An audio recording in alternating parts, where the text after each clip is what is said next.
Nobody came to claim him. Not his mother, not his father, not a neighbor, a teacher, a relative, nobody. A little boy, maybe 4 years old, maybe 6, was found dead on the side of a road in Philadelphia in 1957. He was wrapped in a plaid blanket, tucked inside a cardboard box, left like something you throw away. For 65 years, nobody knew his name. Thousands of people showed up to his funeral, strangers who had never met him, who had seen his face in the newspaper and couldn't bear the thought of him being buried alone. They gave him a headstone that read, "America's Unknown Child." And then, in 2022, DNA finally gave him a name. But what investigators found out about his short life was more heartbreaking than any mystery had prepared them for. This is his story. On the morning of February 25, 1957, a man walking through a wooded area in the Fox Chase neighborhood of Philadelphia noticed something on the side of Susquehanna Road. A cardboard box, the kind that baby bassinets used to come in, sitting in the brush just off the road. Inside was the body of a small boy. He was clean. His hair had been freshly washed and cut, so recently that investigators believed it had been done after he died. He was wearing a white undershirt and blue and white striped pajama bottoms that didn't quite fit, like they had been put on him by someone in a hurry. His fingernails and toenails were neatly trimmed. Someone had taken care of him, even in death. That was the detail that stayed with investigators for decades. Whoever left him there had cleaned him up, dressed him, covered him with a blanket. This wasn't someone who didn't care. This was someone who, for reasons no one could understand, couldn't keep him, but couldn't bear to leave him dirty. He had been severely malnourished. His body showed signs of abuse, injuries that had happened over time, not just once. He had a scar on his chin.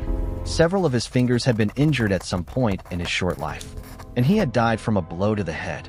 He was, the coroner estimated, between 4 and 6 years old. He had never been to a dentist. He had likely never been to school. He had almost certainly never left the house where he lived, because nobody recognized him. Police canvassed the area. They checked missing persons reports across the entire country. They put his photograph in newspapers. They showed his face to social workers, teachers, anyone who might have known a child that age. Nobody came forward. Nobody said, "That's him. That's the boy I'm looking for." The city of Philadelphia didn't know what else to do, so they gave him a funeral.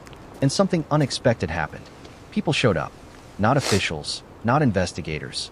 Ordinary people who had read about him in the paper and felt something they couldn't name. The kind of grief that comes from a stranger's story landing somewhere inside you that you didn't know was open. He was buried in a small cemetery, and for years, someone, no one ever found out who, left fresh flowers on his grave. Investigators never stopped working the case. Over the decades, they had hundreds of leads. A woman claimed to be his mother. A man said he recognized the pajamas. Every lead went nowhere.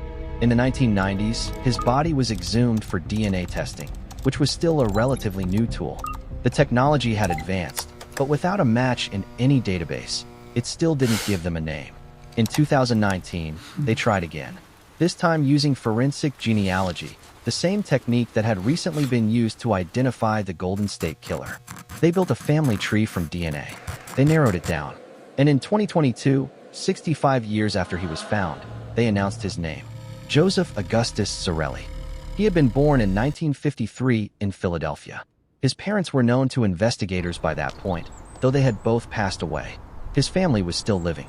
Police did not charge anyone in connection with his death. The people most likely responsible were already gone. The case, officially, remains open, because a name is not the same thing as justice. What investigators did say was this: the evidence suggested he had lived a life of profound neglect and abuse before he died. He had likely been hidden from the outside world, which is why no teacher, no neighbor, no stranger had ever seen his face and recognized it in a newspaper photo. He had existed, for his entire short life, as if he didn't exist at all. There's a man named Remington Bristow who worked for the medical examiner's office in Philadelphia and spent nearly his entire career, 36 years, trying to find out who this boy was. He paid for things out of his own pocket. He followed leads on his own time, after retirement, until he died in 1993. He never found the answer. He was buried not far from the boy. When I think about this case, that's the part one keep coming back to. Not the mystery, not the DNA, not the name that finally came in 2022. It's a man who spent his whole career, then his retirement, then the rest of his life, trying to give a little boy his name back. He didn't make it in time, but he never stopped trying. That's the thing about cases like this. They stay with people. A boy who was hidden from the world and life somehow reached thousands of strangers after his death. People left flowers on his grave for decades without signing their names. A man gave his career to finding him.